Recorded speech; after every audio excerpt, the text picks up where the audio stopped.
अगर कोई आपसे कहे कि देश का राष्ट्रीय गीत वंदे मातरम गाइए, तो एक सच्चे देशभक्त के तौर पर आप देश का राष्ट्रीय गीत वंदे मातरम गाएंगे, ना कि इससे परहेज करेंगे।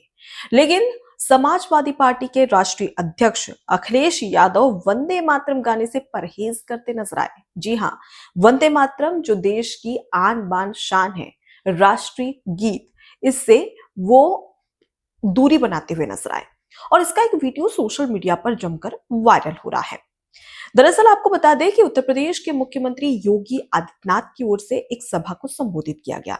इस दौरान मुख्यमंत्री योगी आदित्यनाथ कहते हैं कि देश में 150 वर्ष राष्ट्रीय गीत वंदे मातरम को पूरे होने पर पूरे देश में उत्सव मनाया जा रहा है, एक त्योहार की तरह इसे सेलिब्रेट किया जा रहा है।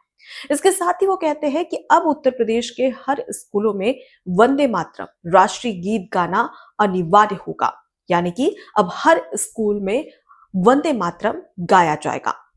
अब इस आदेश के तहत जब बात की जाती है, प्रेस कॉन्फ्रेंस होती है अखिलेश यादव की, तो उनसे मीडिया सवाल करती है कि वंदे मातरम को लेकर लगातार एक जंग छिड़ी हुई नजर आ रही है, एक सियासत देखने को मिल रही है, तो ऐसे में आप क्या कहेंगे।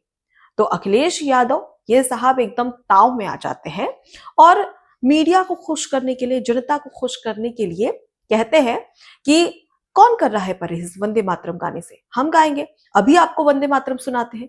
साथ ही वो ये भी कहते हैं कि वंदे मातरम तो खड़े होकर सुनना चाहिए, इसलिए हम सभी यहाँ पर खड़े होंगे और वंदे मातरम गाएंगे। उसके साथ ही अखिलेश यादव कहते हैं कि जिसको भी वंदे मातरम से ऐतराज है वो इस प्रेस कॉन्फ्रेंस से बाहर, यानी कि इस सभा से बाहर चले जाए, हम वंदे मातरम गाएंगे। लेकिन अचानक से अखिलेश यादव को याद आता है तुष्टीकरण की राजनीति, अपना वोट बैंक याद आ जाता है, जो खास वोट बैंक है अखिलेश यादव का। और इस दौरान उनके हालात बदल जाते हैं, जज्बात बदल जाते हैं, यहां तक कि उनकी भाषा ही बदल जाती है, जिसमें अखिलेश यादव कहते हैं कि वंदे मातरम नहीं, हम राष्ट्रगान गाएंगे। जी हाँ, हम जनगण मन गाएंगे, सब लोग खड़े होंगे और हम वंदे मातरम नहीं राष्ट्रगान गाएंगे, यानी कि जनगण मन। अब ये कहते नजर आते हैं अखिलेश यादव, जिसके बाद में सोशल मीडिया पर उनका ये वीडियो काफी ज्यादा वायरल हो रहा है और इसके बाद तरह तरह के कमेंट किए जा रहे हैं। लोगों का कहना है कि इसे कहते हैं तुष्टीकरण की राजनीति, इसे कहते हैं एक अच्छे और खास वोट बैंक को साधने के लिए, मुस्लिम वोट बैंक को साधने के लिए अखिलेश यादव साहब कोई कॉम्प्रोमाइज नहीं कर सकते हैं। और शायद इस वीडियो के जरिए तमाम लोगों को समझ में भी आ गया। एक और, जब आपको लगता है कि यहाँ पर अच्छा खासा वोट बैंक है, तब आप तरह तरह की बातें करते हैं, और जब आपको लगता है कि नहीं ये वोट बैंक छिटक जाएगा, तो उसके बाद में आपकी आती है तुष्टीकरण की राजनीति। और ये वीडियो काफी ज्यादा अखिलेश यादव के इस वीडियो के जरिए क्रिटिसाइज किया जा रहा है और ये भी कहा जा रहा है कि सिर्फ एक खास समुदाय का वोट बैंक पाने के लिए अखिलेश यादव इस तरीके से राजनीति कर रहे हैं। सबसे पहले अगर बात करें तो देखिए, उत्तर प्रदेश के बाद ही महाराष्ट्र के मुख्यमंत्री देवेंद्र फडणवीस वो भी एक आदेश जारी करते हैं, जिसमें देवेंद्र फडणवीस की ओर से कहा जाता है कि महाराष्ट्र में अब हर स्कूलों में वंदे मातरम गाया जाएगा और ये वंदे मातरम पूरा गाया जाएगा। मतलब इसकी सिर्फ 4 लाइन नहीं गाई जाएगी, बल्कि राष्ट्र गीत वंदे मातरम की पूरी लाइनें गाई जाएगी। और इसे लेकर समाजवादी पार्टी और कांग्रेस इसका विरोध करती है, इस आदेश का। उसके बाद में समाजवादी पार्टी के नेता हैं अबू आजमी, उनका भी एक बयान सामने आता है, जिसमें वो कहते हैं कि कौन कहता है वंदे मातरम गाने के लिए, मुझसे कोई गा के दिखाए, किसी के अंदर हिम्मत होगा तो वो मुझसे वंदे मातरम गा के दिखाएगा, मैं वंदे मातरम नहीं गाऊंगा। अब इसके बाद में जो बीजेपी के नेतागण हैं, उन्हें ये बात काफी ज्यादा खराब लगती है, जिसके बाद में वो अबू आजमी के घर के बाहर ही एक बड़ा वंदे मातरम उत्सव मनाने लगते हैं और जोर जोर से वंदे मातरम गीत गाने लगते हैं। अब उसके बाद में बात करें तो समाजवादी पार्टी के ही एक सांसद थे, फिलहाल उनका निधन हो गया है, शफीकुर रहमान बर्क।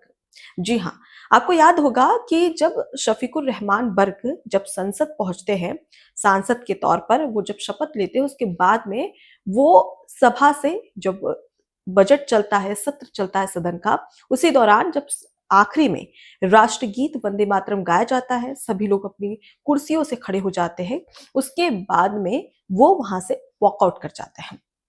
उनसे पूछा जाता है कि इसका कारण क्या है? आपने क्यों वॉकआउट किया? तो इस दौरान वो कहते हैं कि मेरे धर्म में, मेरे मज़हब में वंदे मातरम मैं नहीं गाऊँगा, क्योंकि मेरा मज़हब इस बात की इजाज़त नहीं देता है। मेरा सिर्फ़ सिर झुकेगा तो वो सिर्फ़ मेरे अल्लाह के सामने झुकेगा। मैं वंदे मातरम नहीं गाऊँगा। उसके साथ ही वो ये भी कहते नज़र आते हैं कि दरअसल जब वो शपथ लेते हैं तो उस दौरान वो शपथ बाकायदा अच्छे से लेते हैं अपने सांसद के तौर पर, लेकिन उसी दौरान आखिरी में वो ये कहते हैं कि मैं वंदे मातरम गीत नहीं गाऊँगा और सदन में ज़ोर-शोर से हंगामा होने लगता है।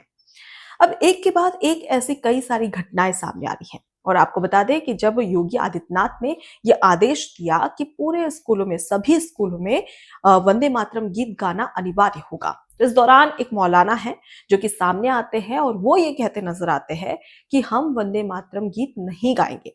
हमारे मजहब में कभी भी ना किसी सूर्य की और ना ही धरती की पूजा करने के लिए कहा गया है। हमारा सिर जो उसके सामने झुकता है तो वो सिर्फ अल्लाह है और इस वजह से हम वंदे मातरम गीत नहीं गाएंगे। ये कहना होता है मौलाना का और वो ये भी कहते नजर आते हैं कि हम हमारे बच्चों से कभी भी वंदे मातरम गीत नहीं गवाएंगे। उसके बाद में जमकर सियासत भी होने को देखने को मिलती है। लेकिन सवाल ये खड़ा होता है कि एक राष्ट्रीय गीत, देश की आन बान शान, देश की आजादी का नव निर्माण एक गीत ने किया जिसका नाम है राष्ट्रीय गीत वंदे मातरम। एक सच्चा देशभक्त जो कि कभी भी इससे परहेज नहीं कर सकता है। लेकिन आखिर क्या परेशानी है कि वंदे मातरम बोलने में, वंदे मातरम गीत गाने में इतनी ज्यादा सियासत देखने को मिल रही है, चाहे वो अखिलेश यादव हो या फिर कांग्रेस की ओर से। कांग्रेस ने भी अब तक, राहुल गांधी ने भी अब तक अपना स्टैंड नहीं लिया है। वंदे मातरम को जो सियासत हो रही है उस पर वो चुप्पी साधे हुए बैठे हैं। लेकिन अखिलेश यादव का ये जो वीडियो है जिसमें वो पहले कहते हैं वंदे मातरम गीत गाएंगे, फिर अचानक से उन्हें मुस्लिम वोट बैंक याद आता है और उसके बाद वो कहते हैं नहीं नहीं नहीं, हम तो यहाँ पर राष्ट्रगान यानी कि जन गण मन गाएंगे, वो भी खड़े होकर सुनेंगे, ये कहते हुए वो नजर आते हैं। अब सवाल ये होता है कि आखिर अखिलेश यादव इस तरीके की तुष्टीकरण की राजनीति क्यों कर रहे हैं? क्या उनके लिए सिर्फ वोट बैंक मायने रखता है, राष्ट्र मायने नहीं रखता? क्या उनके लिए सिर्फ एक मुस्लिम वोट बैंक को हासिल करने के लिए वो राष्ट्र और उसके तमाम जो संदेश है उसे भी वो अनसुना कर देंगे? ये एक बड़ा सवाल खड़ा होता है क्योंकि अखिलेश यादव फिलहाल उत्तर प्रदेश जो कि देश का सबसे बड़ा प्रदेश है, वहां पर एक विपक्ष के तौर पर एक बड़ी भूमिका निभा रहे हैं। लेकिन वो अगर इस तरीके की राजनीति करेंगे और देश के साथ में इस तरीके का समझौता करेंगे तो क्या वो सही है? नहीं। एक सच्चा देशभक्त कभी भी एक राष्ट्रीय गीत, राष्ट्रगान, चाहे वो कोई भी राष्ट्र से जुड़ा हो, उससे परहेज नहीं कर सकता। अब सवाल ये खड़ा होता है कि अखिलेश यादव का ये वीडियो तमाम जो जनता देखती है वो इस पर क्या रिएक्ट करेगी, क्योंकि ये कहीं ना कहीं बिल्कुल गलत है। क्योंकि देश के साथ में, देश की मातृभूमि के साथ में कभी भी समझौता नहीं किया जा सकता है। लेकिन शायद अखिलेश यादव जिनके लिए सियासत ज्यादा मायने रखती है, एक खास वोट बैंक ज्यादा मायने रखता है और इसी वजह से वो इस तरीके से राष्ट्र गीत के साथ में परहेज करते हुए, दूरी बनाते हुए नजर आ रहे हैं। फिलहाल इस पूरे मुद्दे को लेकर आपकी क्या राय है? कमेंट बॉक्स में जरूर बताइएगा। नमस्कार। एबीसी हिंदी न्यूज आज ही जुड़िए हर खबर के साथ